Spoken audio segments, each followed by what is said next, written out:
how do we stop crimes as individuals and societies worldwide? You have to bear with me. This is ideas and thoughts I've had for years. So bear with me for the intro, but I need you guys' help on this one.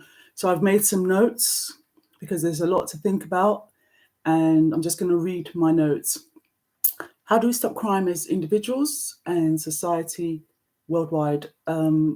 How, as individuals and worldwide and society, how are not to be direct and indirect accomplices to the crime and the injustices we see around us? Honestly, I need your help with this. Please comment below and assist me in finding the right words and friendly reminders and some solutions to true crime. I'll give you some background. We live in a world where peace-loving casualties of war are live tweeting whilst bombs rain on them from birth to their death. Worldwide, every continent, we witness them reading their own obituaries. In other countries, mob justice is allowed as there is no justice. So, example, a hungry child can be burned alive for stealing fruit, and everyone can watch it. It can be recorded with no consequence. I have always hated that true crime is glamorized by tabloids and kind of vulture sensationalists. Example, serial killers getting book deals and shows made about them whilst victims and their families' names are forgotten. My Aleakwe reaction to seeing why box office was mainly violence and sex, and in all forms against marginalized people who don't harm anybody, but they're targets. And, fear is the dominant force. Then there's lethal force. So some people, not all, many of us are targets just by being different. Some people just want to kill. There's no point in asking why when we see headlines, they just want to. And this seems to be made justifiable without the facts and encouraged, and as I said, glamorized. So observations from TV and online content for decades, and this has always sat with me. So I've never had the answers. That's why I need insights from you. I just know it's just my opinions on the repeats patterns of behavior, on what we see, on what we read, and what we experience firsthand or from interviews with people. It's awful that I think this first came to my mind, at the front of my mind, when I saw franchises like Saw, horror films, gaming videos, all kinds of stuff. There'd be kind of graphic images in newspapers of car accidents before the family even heard about it. Things like that have always happened newspaper-wise. And then, now it comes in all forms. So this has been on my mind for a long time, since my teenage years. And I understand to some extent, but I'd like to understand why. Share your experiences and thoughts would really help me and others understand. So things like other franchises like Purge, enslavement movies used as like trauma porn. Most success is only allowed if you suck D. If there's, hypersexualized, don't wear much clothes for men and women. And even some Netflix shows had kids. All kinds of things. I shouldn't name just one channel, but there's well-known ones if you just research the facts.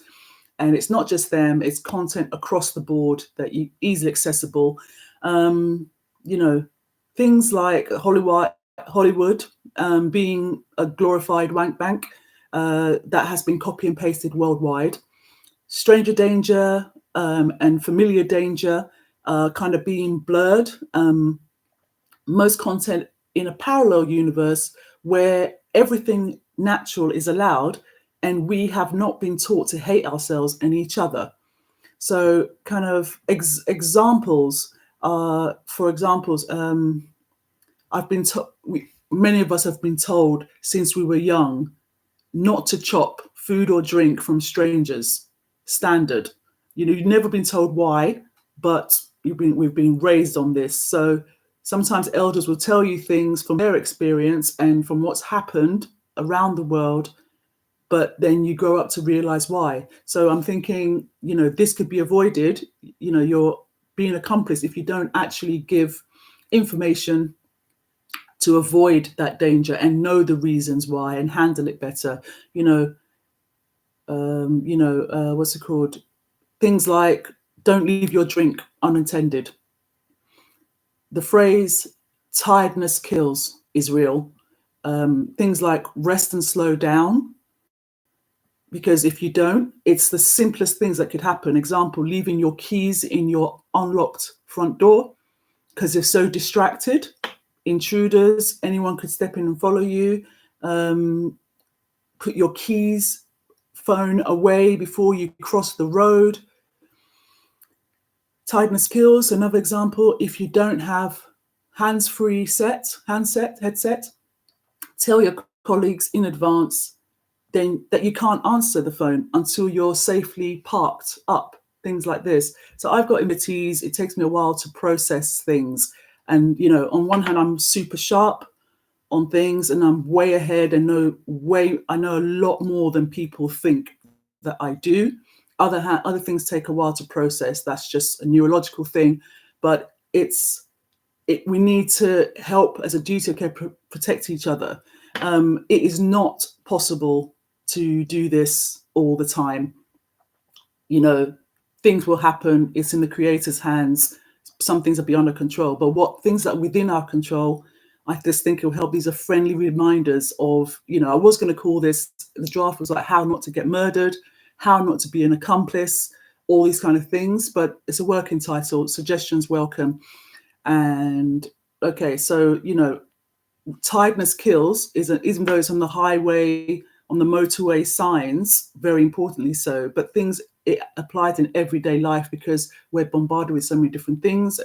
And lock your doors and windows so there's no intruders, stuff like that.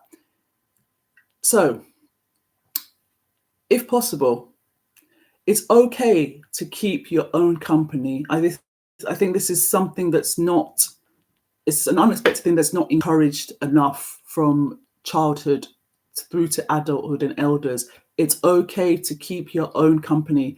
So men and women don't get attached to those that don't care about them, because this is where self-pleasure can help and remove sexual frustration. Then you maybe good and platonic company becomes enough, because I think from observation, just seeing so many messy situations and, the legacy of kind of fairy tale cartoons, movies and magazines, all these kind of things.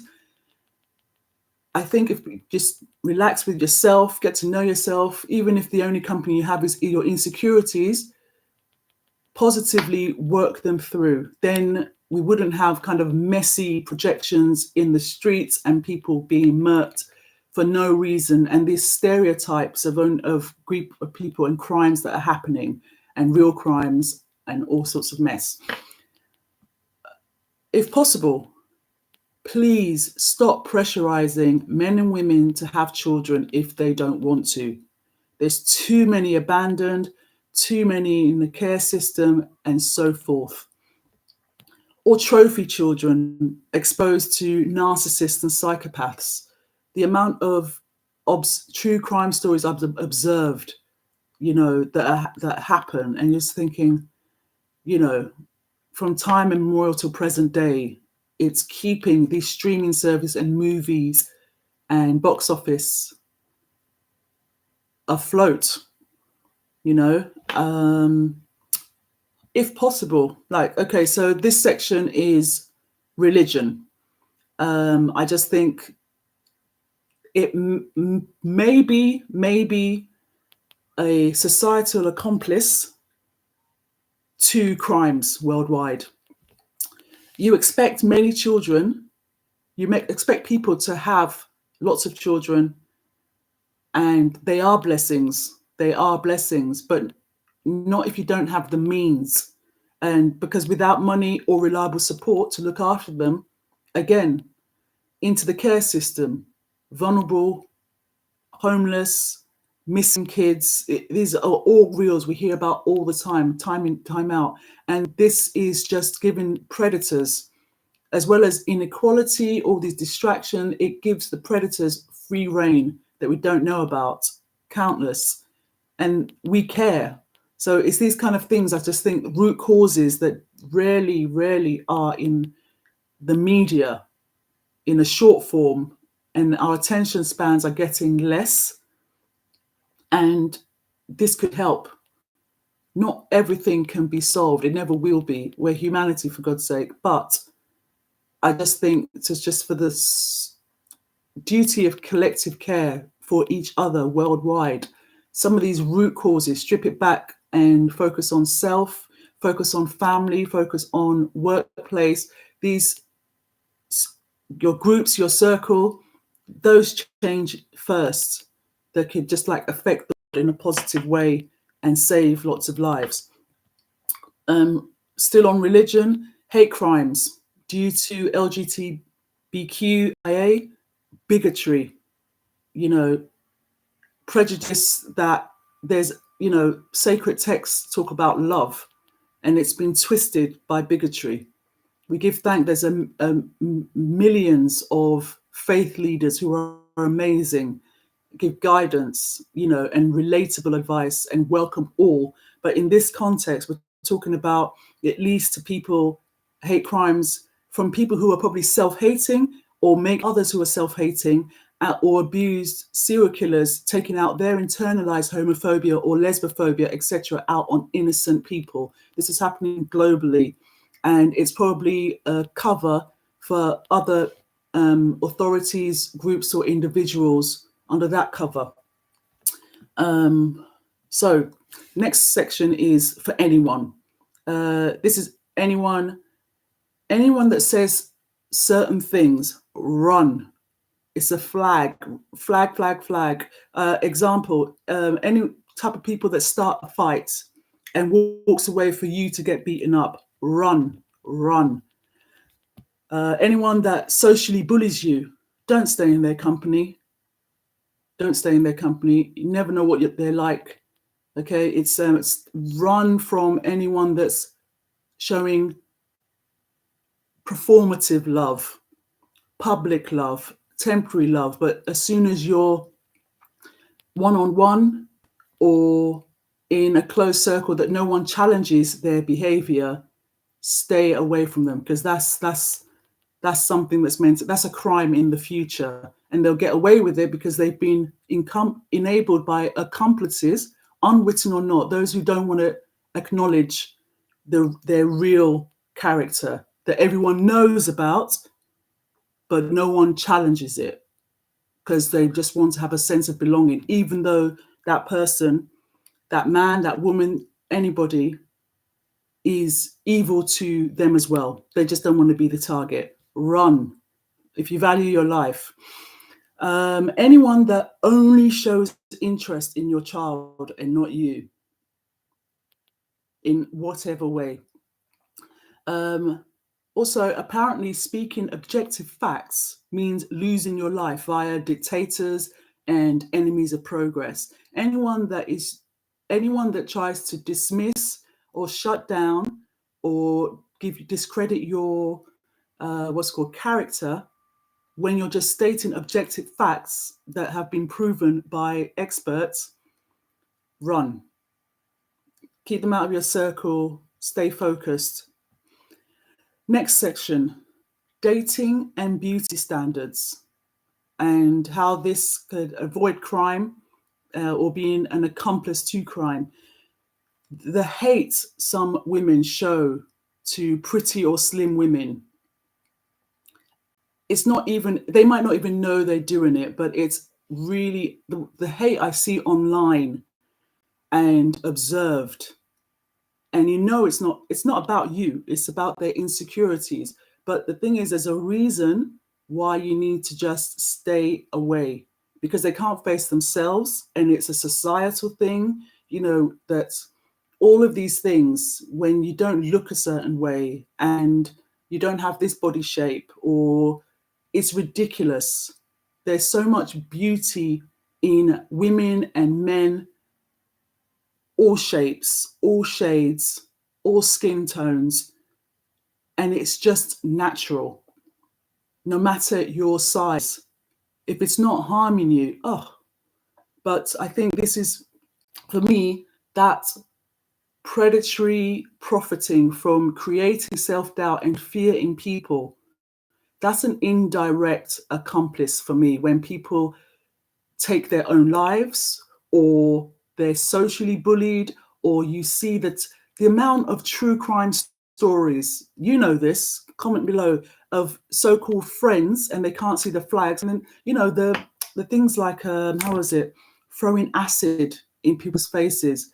This is why I need you guys' help to try and understand some of these things. There are just some evil people. They enjoy it. They attack when their cover has been blown, even though everyone knows about it. But some of these things, this could help save lives if we just help each other. Because it's just actually terrifying when the roots aren't showing of people in the news. It's just sound bites without no root causes, and it's just repetitive of behavior and perpetuating this violence without any root cause. Still on dating and beauty standards that are just false normal. Shine your eye on how a person reacts. So when you're dating, ask the awkward questions. You won't know everything, but ask the awkward questions so you know where you stand. Shine your eye on how they react. If the mask drops, what if there's flashes of stuff in women and in men. Look hard. No one is above you. No one is below you. They're all beside you. It doesn't matter whether they're an authority or not, or whether they have this dream job, this amazing portfolio, this and what's called the paper they're making back, all this kind of wow. I value my life. You value yours. Yeah, it's not worth it. You've got to put yourself first and look. Don't see what you want to see. Don't hear what you want to hear. Deal with it now, won't get hurt later, by Creator's grace. Is their answer sincere? Another thing, dating, what's called, all kinds of stuff. Another situation. Anyone asking you to get life insurance and they don't get any for themselves, flag. Women and men, another thing. This is like relationships or dating, any contest. Please be polite in your rejection. Not everyone's going to take no thank you when they step to you, or dates or anything like that. Some people are moving cray. They don't create. Move. Just be polite and keep it moving. Yeah, so you don't have to get involved in their drama or when they cuss you. We've all had it. Someone steps to you, they say to you, even if you smile and keep on walking, they start doing the verbals. Nah, you could be an accomplice in your own murder or someone else when they take it out on other people just because you said no to giving them your number or something. Be polite in your rejection. I beg women, please don't make joke about men's penis sizes. Why? Men, the way you chat about women, the violence in the words, smashing, hammering, the violence in those words. Someone comment and explain why that is done. But I think this could, leads to a lot of this toxic masculinity, toxic femininity, and things that are happening that could, could be just start from root, so it's not reversed, so it's not irreversible. Next section, status anxiety. Those people that keep up appearances by any means is something I cannot do. I'm just too upfront with people. There's some people you cannot talk to. They just don't want to hear. They'll just attack, and you can't even get to the crux of the matter about objective what they've done. But keeping up appearances, no, I can't be fake. I have to be real. I cannot act. I never have. No one can control me. No one, never have, never will.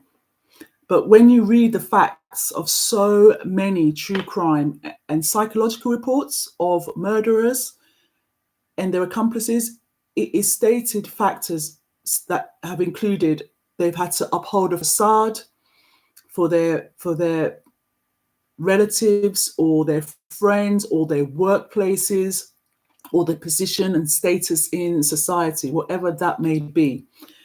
You know, facade of position, wealth, and aspirations, basically.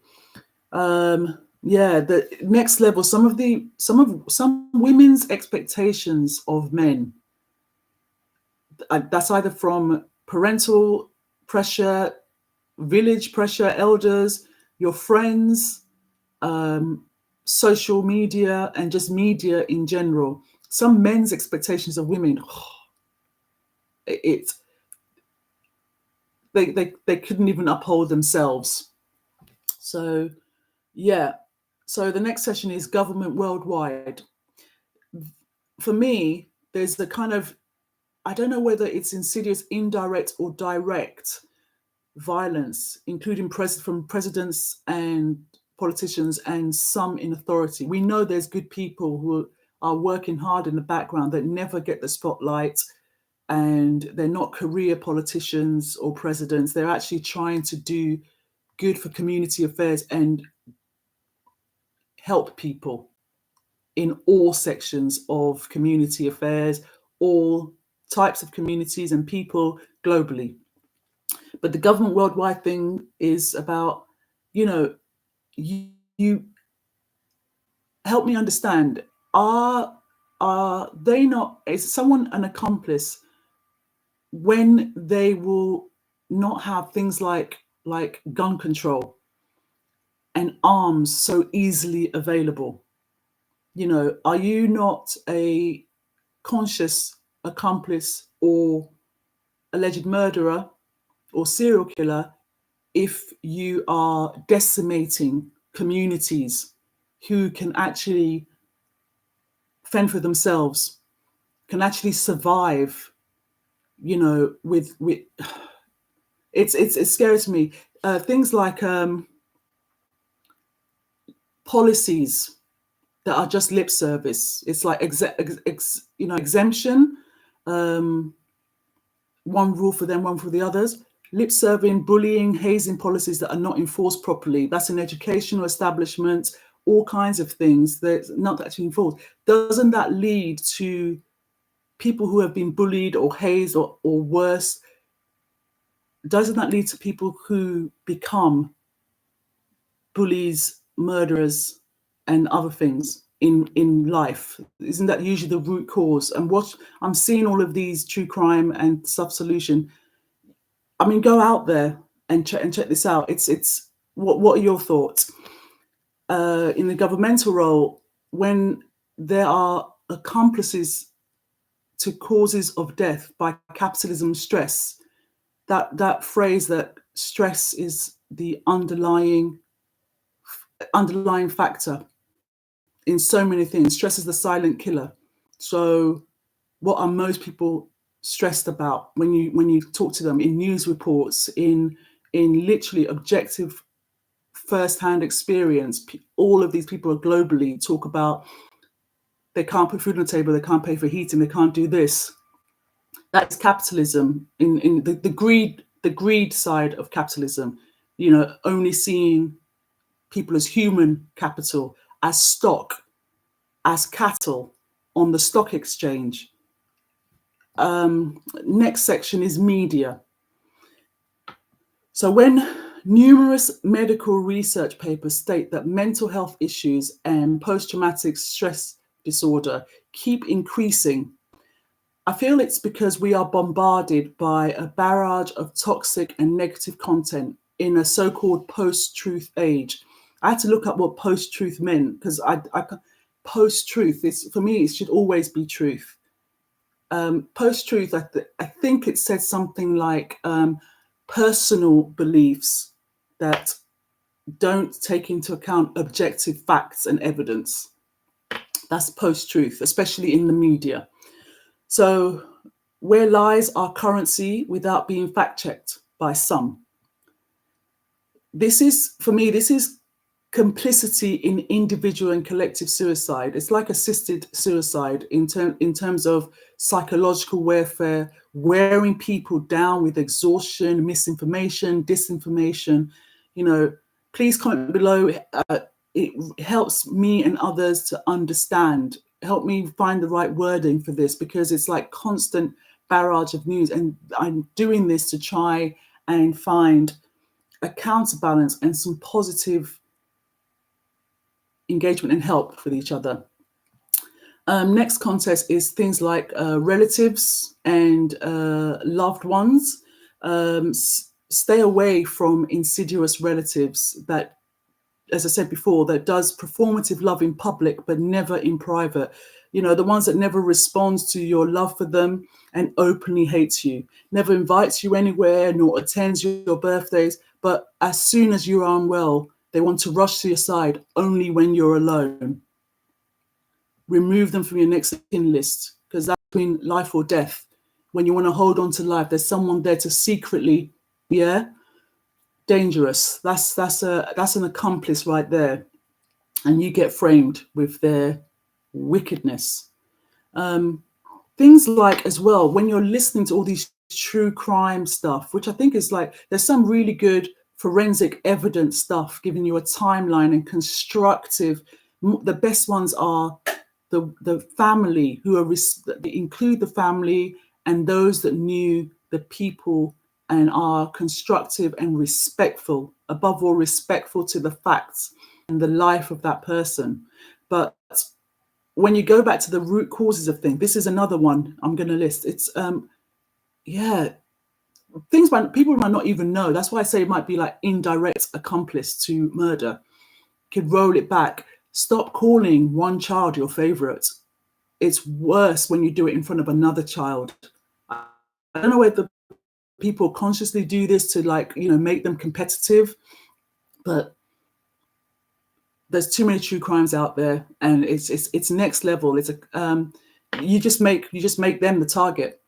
That's including friends and society, these kind of things. So again, this is all about, let me know what I should call this, because it's I don't know when SAW come out, and all this kind of thing, but it's really helped to understand. Let's help each other. How do we stop crime? How do we stop becoming victims of these violence, and helping the root cause to avoid it or to become unknowing accomplices? Some real talk. Keep it positive. Welcome your positive comments and constructive comments. Here to learn, and it'll be great just to refer to other people. Who are the positive people doing true crime? Sorry, let me know, and share this with them, because I'd love their insights and better. I wish you peace and prosperity and a good life. It's not in our hands. I believe it's a creator's hand. We're here to witness and help each other. That's all you can ask for in life. I wish you the best from palm to heart. Stay blessed. Look after each other.